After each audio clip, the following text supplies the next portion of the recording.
نحمده ونستعينه ونستغفره ونؤمن به ونتوكل عليه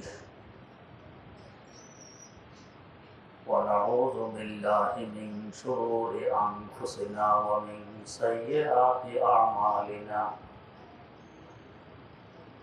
من يهده الله فلا مضل له ومن يضلله فلا هادي له ونشهد أن لا إله إلا الله وحده لا شريك له ونشهد أن سيدنا ونبينا ومولانا محمدا عبده ورسوله أرسله بالحق بشيرا ونذيرا وداعيا إلى الله بإذنه وسراجا منيرا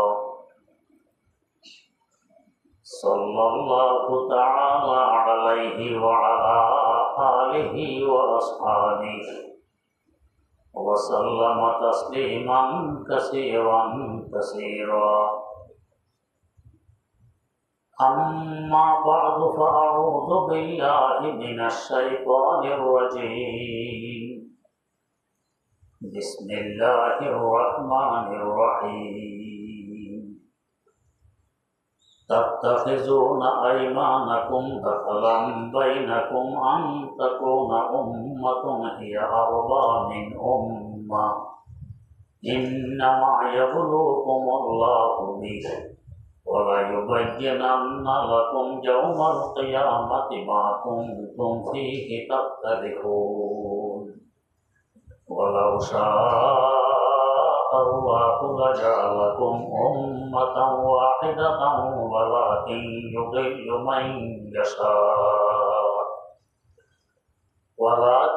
يُضِلُّ مَن يَشَاءُ وَيَهْدِي مَن يَشَاءُ وَلَتُسْأَلُنَّ عَمَّا كُنتُمْ تَعْمَلُونَ وَلَا تَتَّخِذُوا أَيْمَانَكُمْ دَخَلًا بَيْنَكُمْ فَتَزِلَّ قَدَمٌ بَعْدَ ثُبُوتِهَا وَتَذُوقُوا السُّوءَ بِمَا صَدَدتُّمْ عَنْ سَبِيلِ اللَّهِ وَلَكُمْ عَذَابٌ عَظِيمٌ صدق الله مولانا العظيم সূরা নাহলের ৯২ নম্বর আয়াত থেকে তেলাওয়াত করা হয়েছে। এর আগের এবং আজকের পঠিত আয়াতগুলোতে অঙ্গীকার এবং কসম সম্পর্কে আলোচনা। আমরা অনেক সময় অঙ্গীকার ভঙ্গ করি, অনেক সময় অবৈধ স্বার্থ উদ্ধারের লক্ষ্যে কসম খাই। হারাম মারাত্মক গুনাহ, এমনকি কখনো কখনো ঈমান চলে যাওয়ার ভয় আছে। আল্লাহ রাব্বুল আলামিন বলেন, তাত্তাখিযুনা আইমানাকুম দাখালান বাইনাকুম আন তাকুনা উম্মাতুন হিয়া আরবা মিন উম্মাহ। অঙ্গীকার করেছ কোন এক সম্প্রদায়ের সাথে, আমরা তোমাদের হালিফ, তোমাদের বন্ধু, তোমরা আমাদের বন্ধু। সত্য যদি কখনো ক্ষতি করতে চায়, আমরা তোমাদের সহযোগিতা করব, তোমরা আমাদের সহযোগিতা করবে, যাতে শত্রু আমাদের ক্ষতি করতে না পারে। কিন্তু পরবর্তীতে দেখা গেছে যাদেরকে হালিফ বানাইলাম, বন্ধু বানাইলাম, এদের থেকে অমুক সম্প্রদায় আরো শক্তিশালী, ধনবল, জনবল, অর্থবল ইত্যাদি দেখা যায় বেশি। আমরা তো ঠকিয়ে গেলাম, এদের অঙ্গীকার ভঙ্গ করে ওদের সাথে গিয়ে মিল দিলাম। এটা হারাম, কবিরা গুনাহ। অঙ্গীকার করেছ যাতে ভঙ্গ না হয়, এদিকে লক্ষ্য রাখবে। হযরত হুযায়ফা ইবনুল ইয়ামান রাদিয়াল্লাহু তাআলা বড় জলিলুল কদর একজন সাহাবী ছিলেন।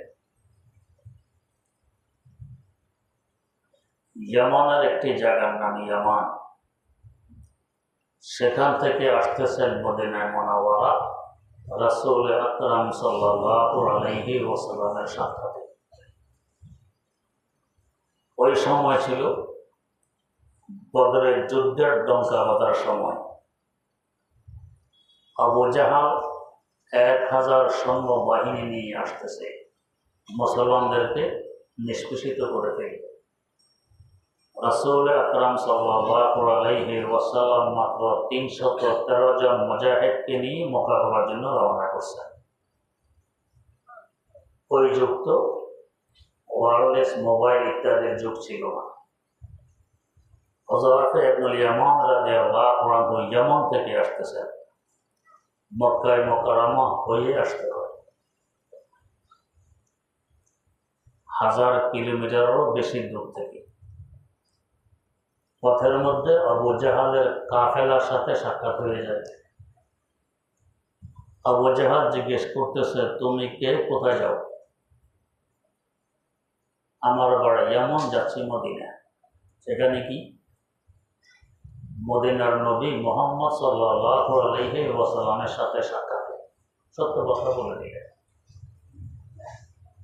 আবু জাহাল বলল, আমাদের আর ওদের সাথে তো যুদ্ধ হবে, তুমি তার সাক্ষাতে গিয়ে তার পক্ষ হয়ে আমাদের বিরুদ্ধে যুদ্ধে অংশগ্রহণ করবে। এখন যদি হযরত হুযায়ফা ইবনুল ইয়ামান বলেন হ্যাঁ, ওনাকে জিন্দা ছাড়বে আবু জাহাল, ছাড়বে। আর যুদ্ধ সংগঠিত হবে তিনি তো জানেন না। যুদ্ধের উদ্দেশ্যে তিনি আসতেছিলেন না, আসতেছেন সাক্ষাৎ করবেন, দিন শিখবেন। আবু জাহালের সাথে বললেন, না, আমি যুদ্ধে অংশগ্রহণ করার নিয়তে মদিনা যেতেছি না। সত্য কথা, আসতেন সাক্ষাৎ। যুদ্ধ হবে তিনি তো জানেন না, যুদ্ধে অংশগ্রহণ করার নিয়তে প্রশ্ন আসে। সত্য কথাই বললেন। তাহলে ওয়াদা করো, ওর পক্ষ হয়ে আমাদের বিরুদ্ধে যুদ্ধে অংশগ্রহণ করবে না। করলাম ওয়াদা। আবু জাহাল ছেড়ে দিল। ওই যুগে দেখেন কাফেররা ওয়াদার উপরে কি পরিমাণ আস্থা রাখত। একজন ওয়াদা করেছে তো ভঙ্গ করবে না। হুযায়ফা ইবনুল ইয়ামান আসতেছেন মদিনা। রাসূল আকরাম সাল্লাল্লাহু আলাইহি ওয়াসাল্লাম 313 জন মুজাহিদকে নিয়ে আসতেছেন বদরের দিকে। পথের মধ্যে সাক্ষাৎ ঘটে যায় হুযায়ফা ইবনুল ইয়ামানের। সাক্ষাৎ হলে এবং বললেন, হুজুর, আসার সময় আবু জাহালের কাফেলার সাথে আমার সাক্ষাৎ ঘটে। এই ঘটনা ঘটেছে, আমার থেকে ওয়াদা নিয়েছে, আমি আপনার পক্ষ হয়ে তাদের বিরুদ্ধে যুদ্ধে অংশগ্রহণ করব। হুজুর, আমি চাই আপনার সঙ্গে এই জেহাদে অংশগ্রহণ করতে। এই জেহাদটা ইসলামের সবচেয়ে গুরুত্বপূর্ণ জেহাদ। এই জেহাদ যেদিন সংগঠিত হয়েছিল, আল্লাহ পাক ওই দিনকে বলেন ইয়াউমুল ফুরকান, হক এবং বাতিলের পার্থক্যকারী দিন। ওই দিন থেকেই ইসলামের পতাকা দ্রুত চতুর্দিকে ছড়িয়ে পড়ছিল, ইসলামের দাওয়াত ছড়িয়ে পড়ছিল। হুজুর বললেন, তুমি তো ওয়াদা করে এসেছ যুদ্ধে অংশগ্রহণ করবে না, ওয়াদা তো ভঙ্গ করা যাবে না। হুজুর, ওয়াদাটা করেছে আমার ঘাড়ে তলোয়ার রেখে, ওয়াদা না করলে আমাকে তো জিন্দা ছাড়ত না। আমি বাধ্য হয়ে ওয়াদা করেছি। বাধ্য হয়ে করো, অবাধ্য হয়ে করো, করেছে তো ওয়াদা, অতএব ওয়াদা ভঙ্গ করা যাবে না। চিন্তা করুন, এই সময়ে মুজাহিদিন ইসলামের সাথে একটা মানুষের প্রয়োজন কি পরিমাণ ছিল। কোথায় 1000, কোথায় মাত্র 313। তলোয়ারের সংখ্যা মাত্র 8 খান। 313 জন, সবার হাতে তলোয়ারও নেই, 8 খান তলোয়ার। পাথরের টুকরা, খেজুরের ডালা, এগুলি হলো অস্ত্র। কত প্রয়োজন একজন মুজাহিদের। কিন্তু হুজুর বললেন, না, অঙ্গীকার তো করেছে, ভঙ্গ করা যাবে না। ওনাকে হুজুর জেহাদে অংশগ্রহণ করার অনুমতি দিলেন না, তিনি অংশগ্রহণ করেননি। ইসলামের দৃষ্টিতে অঙ্গীকারের গুরুত্ব এত বেশি, এটা ভঙ্গ করা যায়। আল্লাহ, ইন্নামা ইয়াবলুকুমুল্লাহু বিহি, যার সাথে অঙ্গীকার ছিল দেখি এরা হয়ে গেছে দুর্বল, যাদের বিরুদ্ধে অঙ্গীকার ছিল ওরা হয়ে গেছে সবল। এখন দুর্বলের অঙ্গীকার ভঙ্গ করে সবলের দিকে গিয়ে মিলব। আল্লাহ পাক এটা পরীক্ষা করে। যাদের সাথে তোমরা চুক্তি করেছো এটা তোমাদের হালিম, তোমাদের বন্ধু, দুর্বলতা দেখার পরও অঙ্গের উপরে অটল থাকো নাকি ভঙ্গ করো, এটা আল্লাহ পাকের পরীক্ষা। এভাবে আল্লাহ পাক মাঝে মধ্যে পরীক্ষা নেয়। যেরকম ব্যক্তির ব্যাপারে এরকম অঙ্গীকার হয়, সম্প্রদায়ের ব্যাপারে হয়, দলের ব্যাপারে হয়, দেশের ব্যাপারে হয়। এক দেশ আরেক দেশের সাথে চুক্তি করে, যখন দেখে এই দেশ দুর্বল তো বাদ দিয়ে আরেক দেশের সাথে চুক্তি করে ওই দেশের শত্রুর সাথে। এটা নিয়ম নয়। চুক্তির উপরে অটল থাকো, সাহায্য আল্লাহ পাকের পক্ষ থেকে আসবে। আস্থা থাকবে আল্লাহ পাকের সাহায্যের উপর। আল্লাহ ওয়ালা ইউবাইয়্যিনান্না লাকুম ইয়াওমাল কিয়ামাতি মা কুনতুম তাখতালিফুন। যে মতানৈক্য করো, অঙ্গীকার ঠিক রাখবো নাকি ভঙ্গ করবো,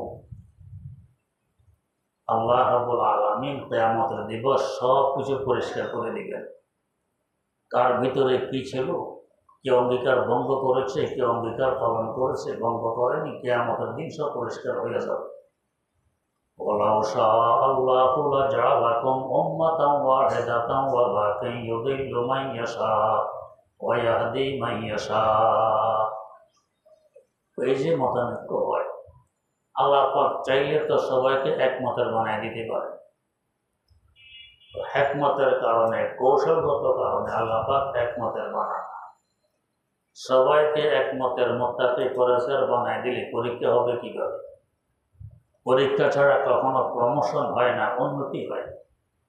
যে যত বেশি উন্নতি সাধন করেছে তার জীবনে পরীক্ষাও তত বেশি দিতে হয়েছে। যার কোনো পরীক্ষা নেই উন্নতি হবে। আমি একবার এক রিক্সায় যাই আমাদের এলাকায়, সামনে ব্রিজ উঁচা, তা আমি রিক্সা থেকে নেমে পিছন দিয়ে ঠেলতেছি। এখন তো খালি রিক্সা, তারপরও উঁচা, রিক্সাওয়ালার কষ্ট হবে দেখে আমি পিছন দিয়ে ঠেলতেছি। রিক্সাওয়ালা বলে, হুজুর মেহরবানি করে ঠেলবেন না, না ঠেললে তো নিষ্ঠুরতা হবে, মেহরবানি হইল কিভাবে, ঠেললেই না মেহরবানি হবে। হুজুর আপনার মনে নাই আমি আর আপনি একসাথে এক ক্লাসে পড়তাম? হ্যাঁ মনে আছে। আপনি 5 কিলোমিটার রাস্তা পায়ে হেঁটে রৌদ্র দিয়ে যাইতেন পড়তে, আর আমি অমুক অমুক জায়গায় আম গাছের নিচে ছায়া বসে থাকতাম, এরপরে মানুষের চুরি করে আম খেয়ে বাড়ি ফিরে চলে আসতাম বিকেলে, পড়তে চাইতাম না। মনে নেই? মনে আছে। তো এটা আমার কর্মফল। আপনি কষ্ট স্বীকার করে পড়তে গেছেন, আমি তখন আরাম করতে চাইনি। এখন আল্লাহ পাক দিন ঘুরাই দিয়েছেন, আপনি আরাম করবেন, আমি কষ্ট করব। তো যে পরিমাণ কষ্ট আমার নসিবে আছে, তাকদীরে আছে, করা তো লাগবে। তো ওই কষ্টটা যদি আপনি এখন লাঘব করে দেন, তাহলে আরো দীর্ঘ সময় আমাকে কষ্ট ভোগ করা লাগবে। এখনই যদি কষ্ট শেষ হয়ে যায় তো অল্প সময় আমার কষ্ট শেষ হয়ে যাবে, হয়তো আবার আরাম করতে পারবো। এই কষ্টটা আপনি করবেন না, রিক্সা খেলবেন না। তো আল্লাহ রাব্বুল আলামিন পরীক্ষা ছাড়া সাধারণত প্রমোশন দেন না। আমি একদিন হিসাব করেছি, আমার জীবনে এ পর্যন্ত মোট 68টি পরীক্ষা দিতে হয়েছে। 68 পরীক্ষা।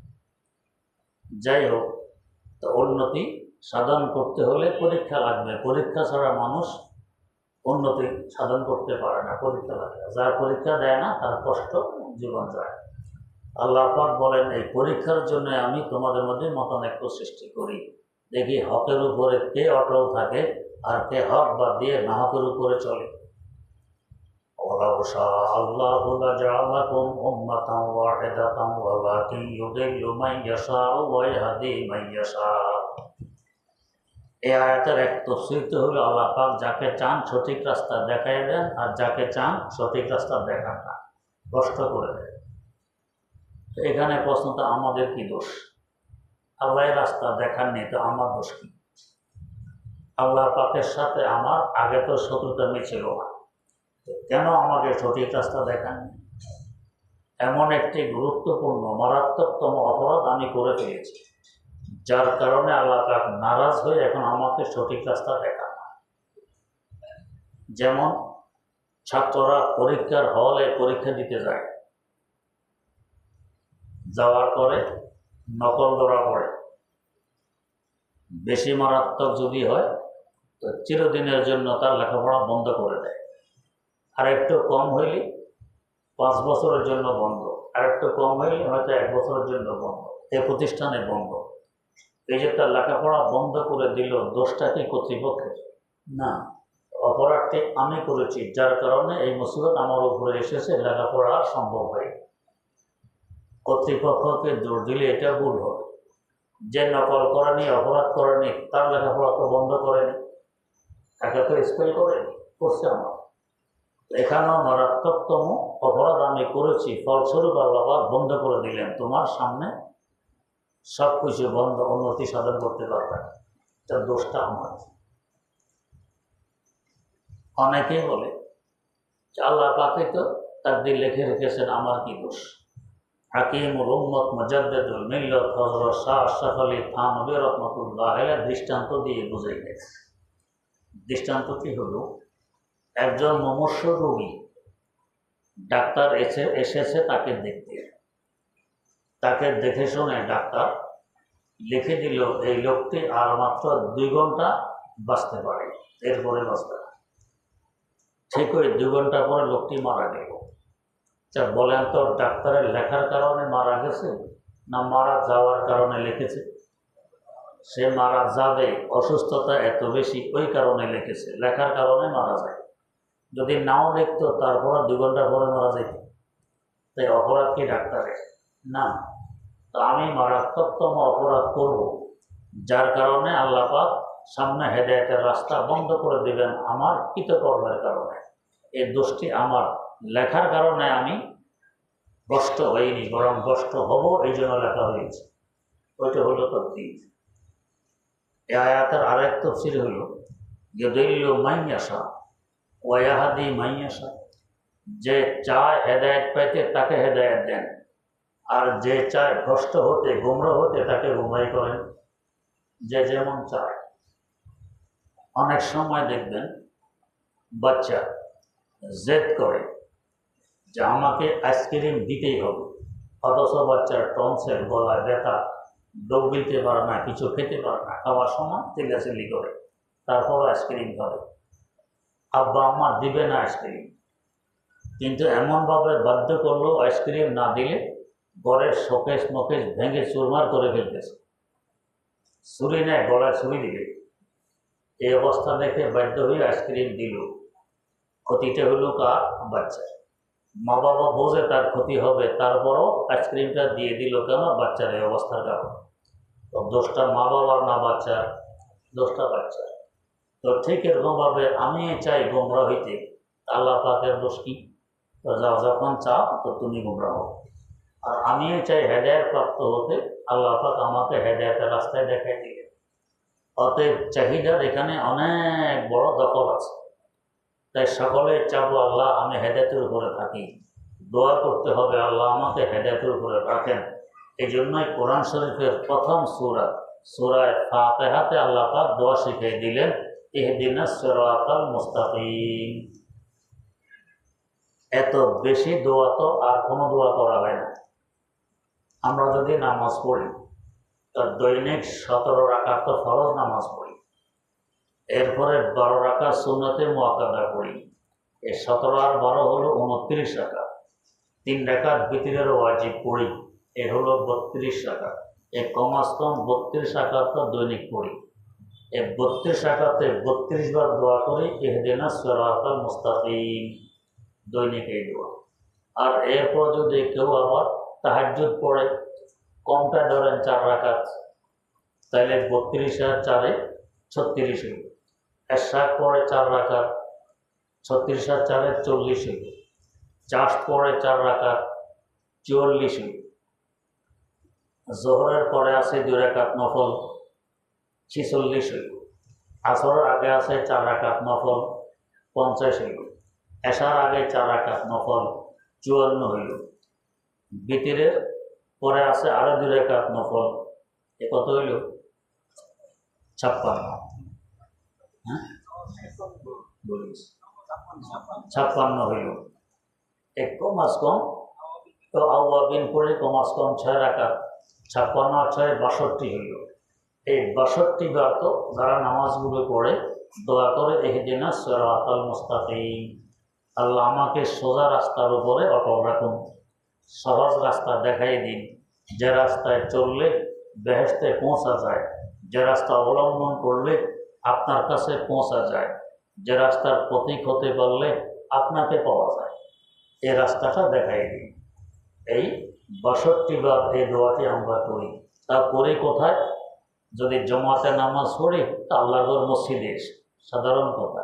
সব দোয়া তো মসজিদে হয় না, বাইরেও হয়, রাস্তাঘাটও হয় প্রয়োজন পড়ে। এই দোয়াটি মসজিদ। এবং সব দোয়া তো অজুর সাথে হয় না, আর এই দোয়াগুলো অজুর সাথে হয়। সব দোয়া তো এবাদত অবস্থায় হয় না। এই 62 বার দোয়া এটা তো এবাদত অবস্থা, তাও সবচেয়ে গুরুত্বপূর্ণ এবাদত, ফজিলতপূর্ণ এবাদত নামাজ। এখানে দোয়াটা করা হয়, ইহদিনাস সিরাতাল মুস্তাকিম, আল্লাহ আমাকে সোজা রাস্তা দেখাই দেয়। এটা তো আমি চাইলাম আল্লাহর কাছে, আল্লাহ আমাকে দেখাবে, কিন্তু আল্লাহ পাক দেখাই দিলেন সামনে কি? তো সিরাতাল লাযিনা আনআমতা আলাইহিম, সিরাতে মুস্তাকিম দেখাই দিলাম। সেটা কি? আমার পুরস্কৃত বন্দাদের রাস্তা সিরাতে মুস্তাকিম। পুরস্কৃত বন্দা কারা? এই আয়াতের 2 তাফসীর। এক তাফসীর হইল পুরস্কৃত বন্দা হলো 4 প্রকারের বন্দা। 1 নম্বর নবীগণ, এরা পুরস্কৃত বন্দা। আল্লাহ পাক নবুয়তের মতো দৌলত দিয়ে তাদেরকে পুরস্কৃত করেছেন। নবীর রাস্তা। আচ্ছা, নবী কখনো আলিয়াজুবিল্লাহ সুদ খেয়েছেন, ঘুষ খেয়েছেন, দাড়ি কামাইছেন, নামাজ বাদ দিয়েছেন, কাউকে গালিগুলোজ করছেন, জীবনে মিথ্যা বলছেন, ধোঁকা দিছেন? দেন নাই। এই খ্রিস্টানদের মতো প্যান্ট শার্ট আর টাই পরে ঘুরছেন? না। তাহলে আমি যদি এগুলি করি তো নিজেই তো এদিকে কোনো আল্লাহ সিরাতে মুস্তাকিম দেখাইয়া দিলেন, অমান্য করতেছি। তাহলে আমিও তো চাইলাম গোমরাহির রাস্তা, আল্লাহর উপরের দোষটা ফেলে লাভ কি হবে? 2 নম্বর সিদ্দিকীনদের রাস্তা, যেমন আবু বকর সিদ্দিক রাদিয়াল্লাহু আনহু, উনি কখনো এই কাজগুলো করছেন যেগুলো এখন বললাম? করেন নাই। তা আমি করলে নিজেই তো রাস্তা ছেড়ে দিলাম। এদিকে বলে আল্লাহ রাস্তা দেখাই দেন, দেখাই দিলেন, যে রাস্তায় চলতেছি না, চলি আরেক রাস্তায়, তাহলে দেখাই দেন বললে লাভ কি হবে? ওস্তাদের কাছে এসে বলে, হুজুর আমাকে কিতাবটা পড়াইয়া দেন। ওস্তাদ পড়াই দিলেন, ওর কিতাবের দ্বারের কাছে নাই, অন্য কাজে ব্যস্ত, তাহলে লাভ কি হইল? আচ্ছা, 3 নম্বর আর সোহাদা, যারা আল্লাহ রাস্তায় জীবন দিয়ে শহীদ হয়ে গেছেন, তাদের রাস্তা। আমি আল্লাহর রাস্তায় সামান্যতম শ্রম দেই না, আল্লাহ রাস্তায় সহযোগিতা করি না, জীবন দেওয়া তো পড়ার কথা, তো শহীদদের রাস্তায় তো নেই।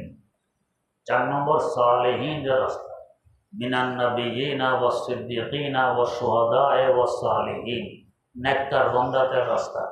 তো নেককার বান্দা যারা, এরা দাড়ি কামাইয়া চলে। নেককার বান্দা যারা সুদ খায়, নেককার বান্দা যারা ঘুষ খায়, নেককার বান্দা যারা ধোঁকা দেয়, নেককার বান্দা যারা চাঁদাবাজি করে, নেককার বান্দা যারা প্রতারণা করে, নেককার বান্দা যারা মানুষকে ঠকায়, মাফে কম দেয়, মালে ভেজাল করে, নামাজ পড়ে না। না, তা আমি এগুলো সব করি, তো নেককার বান্দার রাস্তা অবলম্বন করলাম না। এদিকে বলে আল্লাহ আমাকে সিরাতে মুস্তাকিম দেখাইয়া দেন, দেখাই দিলেন, ও রাস্তায় চললাম না, তো দোষটা কার? আল্লাহ তো দেখাই দিছেন। ইউদিল্লু মান ইয়াশা, তো যে চায় গোমরা হতে, কষ্ট হতে, ঠিক আছে, হোক, আমার কি দোষ, দেখাই তো দিলাম। এই আয়াতের আরেক তাফসির রুহুল বয়ানে উল্লেখ আছে, পুরস্কৃত বান্দা কারা? তো পুরস্কৃত বান্দা আলেম সমাজ। আল্লাহ পাক জগতের সবচেয়ে বড় দৌলত, সবচেয়ে বড় নেয়ামত এলেম দিয়ে তাদেরকে পুরস্কৃত করেছেন। এত বড় পুরস্কার এই জমানায় আর কিছু নেই। এই জন্যই তো আমার প্রথম পীর, আমার উস্তাদ হযরত হাফিজি হুজুর রহমতুল্লাহ আলাইহি, তার পীর ও মুর্শিদ হাকিমুল উম্মত মুজাদ্দিদুল মিল্লাত হযরত শাহ আশরাফ আলী থানভী রাহমাতুল্লাহ আলাইহির উদ্ধৃতি দিয়ে বলেন, এই জামানায় মাদ্রাসা প্রতিষ্ঠা থেকে বড় সওয়াবের কাজ আর কিছু নেই। বর্তমান জামানায় মাদ্রাসা প্রতিষ্ঠা থেকে বড় সওয়াবের কাজ আর কিছু নেই। মাদ্রাসা প্রতিষ্ঠা করো, সবচেয়ে বেশি সওয়াব করো। কারণ আমি যদি আলেম সমাজের প্রদান না করি, উল্টা করে বিরুদ্ধাচরণ করি, মাদ্রাসা বিরোধিতা, তাহলে আমি আসি পুরস্কৃত বান্দাদের রাস্তায় তো নাই। এদিকে দোয়া করলাম আল্লাহ সিরাতে মুস্তাকিম দেখাই দিলেন যে ওলামায়ে কেরামের রাস্তা হলো সিরাতে মুস্তাকিম, আমি করি বিরোধিতা। তো তাহলে এই দোয়া করলে লাভ হইল কি? লাভ হইল। তো যে ব্যক্তি চায় সোজা রাস্তায় চলতে, আল্লাহ পাক তাকে সোজা রাস্তায় চালান। যে ব্যক্তি চায় সিরাতে মুস্তাকিমের অটল থাকতে, তাকে অটল রাখেন। যে চায় না তাকে রাখেন। সাথে আল্লাহ পাক দুটি সতর্কবাণী শুনিয়ে দিলেন, কি? গায়রিল মাগদুবি আলাইহিম ওয়ালাদ-দাল্লিন। দেখো, দুইটি সম্প্রদায় মারাত্মকতম সম্প্রদায়। তার কাছে যেও না, গেলে সিরাতে মুস্তাকিমের উপরে থাকতে পারবে। কি সম্প্রদায়? একটি হলো মাগদুবি আলাইহিম, যাদের উপরে আল্লাহর অভিশপ্ত সম্প্রদায়। তো এরা হলো ইহুদি সম্প্রদায়। তার কাছে যে এখন যে ইহুদিদের কাছে আমি চুপে চাপে চুক্তি করি, ইহুদিদের সাথে, ইহুদিদেরকে বন্ধু হিসাবে মনে করি, তাদের থেকে আমদানি রপ্তানি করি, তো তাহলে আল্লাহ পাকের কথা ভঙ্গ করলাম। আল্লাহ পাক বললেন, তার কাছে যে অভিশপ্তের কাছে গেলে আমি এর থেকে বাঁচতে পারবো? রাসূলুল্লাহ সাল্লাল্লাহু আলাইহি ওয়াসাল্লাম তাবুকের যুদ্ধে যাচ্ছিলেন। তাবুকের যুদ্ধ মদিনায় মুনাওয়ারা থেকে প্রায় 700 কিলোমিটার দূর। এত দূর যাচ্ছেন তাবুকের যুদ্ধে। যাওয়ার সময় মাদায়েনে সালেহ, হযরত সালেহ আলাইহিস সালামের বস্তি, এখানে আল্লাহর গজব নাজিল হয়েছিল, এর উপর দিয়ে অতিক্রম করছিলেন। সাহাবায়ে কেরামকে বললেন, এই জায়গাটা দ্রুত অতিক্রম করো, এটা গজবের জায়গা, এখানে দেরি করা যায় না। এবং এই এলাকার কূপের পানি দিয়ে তারা আটা খামির করছিলেন। এগুলো সব ফেলে দেবো, বকরিকে খাওয়াই দাও, ফেলে দাও, এগুলো খাওয়া যাবে না, এই পানিটা গজবের এলাকার পানি। চিন্তা করো কীভাবে সতর্ক। আল্লাহ বলতেছেন, ইহুদি সম্প্রদায় আমার মাগদুব আলাইহিম, এরা আমার গজবে পতিত, এরা অভিশপ্ত, তার কাছে যাইও না।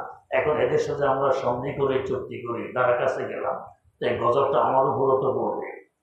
তাহলে এদিকে দোয়া করলাম আল্লাহ সিরাতে মুস্তাকিম দেখাই দেন, এদিকে আল্লাহ পাক নিষেধ করলেন, এটা মানলাম না। এই বলার অর্থ কি? 2 নম্বর সম্প্রদায় বললেন ওয়ালাদ-দাল্লিন, যারা ভ্রষ্ট, হেদের দ্বারা কাছে যাইও না। এ ভ্রষ্ট কারা? এরা হলো খ্রিস্টান সম্প্রদায়। এখন খ্রিস্টান আমেরিকা বলেন, ইউরোপ বলেন, এরা সব খ্রিস্টান। এদের সাথে আমার খুব বন্ধুত্ব, এদের সাথে আমার দরহাম বরহাম, এদেরকে আমি সাহায্য সহযোগিতা করি, এদের থেকে আনি। এরা কখনো স্বার্থ ছাড়া আমাকে সাহায্য করবে? জীবনেও না।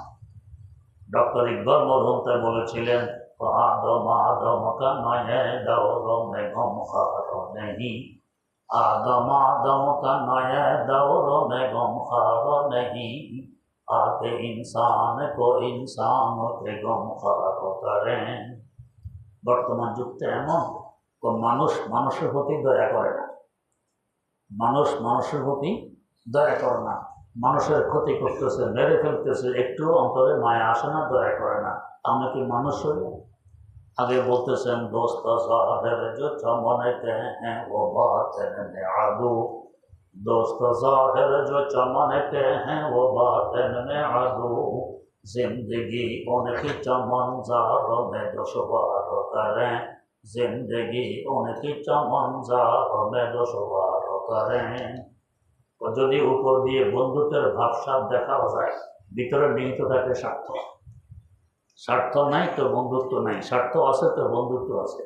তা আমেরিকা বলেন, ইউরোপ বলেন, বিজাতি যাদেরকে বলেন, যতই বন্ধুত্বের ভাবসাব দেখাবে, উদ্দেশ্য নিজের স্বার্থ উদ্ধার, আপনার সহযোগিতা নয়, কখনো নয়। আল কুফরু মিল্লাতুন ওয়াহিদাতুন, সকল অমুসলিম এরা সব এক মুসলমানদের বিরুদ্ধে। নিজেরা যতই বিরোধ করুক, মুসলমানদের বিরুদ্ধে আসলে সবে কেউ মুসলমানের মিত্র নয়, সব শত্রু। আপনি মিত্র মনে করলে এটা ভুল হবে, নিজের পায়ে নিজে কুঠারাঘাত করা হবে। এরা কখনো আপনার হিতাকাঙ্ক্ষী নয়, শুভাকাঙ্ক্ষী নয়, আপনার উপকার করতে চায় না, এসেছে নিজের উপকারের জন্য।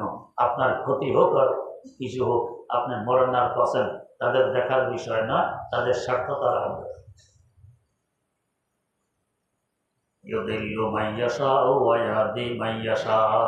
যে চায় গোমরা হইতে তো তাকে গোমরাই করেন, হোক যে চায় হেদায়ত পেতে আল্লাহ পাক তাকে হেদায়ত দেন। এটা চাইতে হবে, আবার চাহিদা অনুযায়ী চলতে হবে। চাইলাম চললাম না, নেফাক হইল, হেদায়ত পাবো কীভাবে? চাওয়া লাগবে, চলাও লাগবে। ওয়ালা তুসআলুনা আম্মা কুনতুম তা'মালুন, যা কিছু আমল করো সব কিছু একদিন জিজ্ঞাসিত হবে। আল্লাহ পাক জিজ্ঞেস করবেন যে আমল কি করেছো না করেছো। তিনি তো এমনও জানেন। জিজ্ঞেস করবেন কেন? তো হুজ্জত কায়েম করার জন্য, আমাকে দেখায় দেওয়ার জন্য যে তুমি আমলগুলো করেছো, সব আমার জানা আছে। ওয়ালা তাত্তাখিযু আইমানাকুম দাখালাম বাইনাকুম ফাতাযিল্লা কাদামুম বা'দা সুবুতিহা ওয়া তাযুকু সুআ বিমা সাদাদতুম আন সাবিলিল্লাহ ওয়া লাকুম আযাবুন আযীম। নিজেদের কসমকে ফিতনা ফাসাদ বরপা করার উদ্দেশ্যে কসম খাইও না। অবৈধ স্বার্থ উদ্ধারের লক্ষ্যে কসম খাইও না। নাজায়েজ কাজ উদ্ধারের জন্য কসম খাইও না। আল্লাহ পাক নিষেধ করে দিলেন। আমরা খাই কি? আল্লাহ কসম করে বলছে কিনা দামে দিয়ে দিলাম, আসলে কিনা দামে দেয়নি। আল্লাহর কসম করে বলছে এটা জাপানি বস্তু, জাপানি মাল, আসলে জিনজিরার সিল লাগাই দিছে জাপানের, জাপানি নয়, কসম। তো গলত স্বার্থ উদ্ধারের লক্ষ্যে আমি কসম খেয়ে বসলাম। আল্লাহ নিষেধ করে এরকম করবে না। ফাতাযিল্লা কাদামুম বা'দা সুবুতিহা, এক সময় তোমার পদস্খলন যে ঘটছে, ফল সামনে আসবে, তখন পস্তাবে, লাভ হবে না, লস তো হয়ে গেছে। এই ধরনের ধোঁকা দিয়ে যারা পয়সাওয়ালা হয়, কতদিন? 2-4 দিন। তাদের জীবদ্দশায় দেখবেন দুমুঠো ভাত জোগাড় করতে তাদের কষ্ট হয়। প্রথমে আঙ্গুল ফুলে কলা গাছ হয়ে গেছে 2-4 দিনে, এরপর দেখবেন 10 নামছে। এখন ঋণের বোঝা মাথায়, এখন আর চলতে পারে না, চোখের পানি ছাড়ে, দুমুঠো ভাত জোগাড় করতে কষ্ট হয়। ওয়া তাযুকু সুআ বিমা সাদাদতুম আন সাবিলিল্লাহ, এবং অন্যদেরকেও যে আল্লাহর রাস্তায় চলার জন্য বাধা সৃষ্টি করেছ, এদেরও ফল তোমরা অনুভব করবে। একসময় এই ফলটা চাপবে, দেখবে মজা কেমন। ওয়ালাকুম আযাবুন আযীম, দুনিয়াতে তো হবে, আখিরাতে কঠোর শাস্তির ব্যবস্থা আছে। অতএব নিজেদের গলদ স্বার্থ উদ্ধারের লক্ষ্যে কখনো মিথ্যা কসম খাবে না, অঙ্গীকার ভঙ্গ করবে না, সহজ সরলভাবে দ্বীনি নীতি ইত্যাদি চলবো, বিধিবিধান মেনে চলবো। আঙ্গুল ফুলে কলা গাছ হব না, কিন্তু ইনশাআল্লাহ কষ্টও পাবো, সুখ শান্তিতে দুনিয়া থেকে বিদায় নিতে পারবো।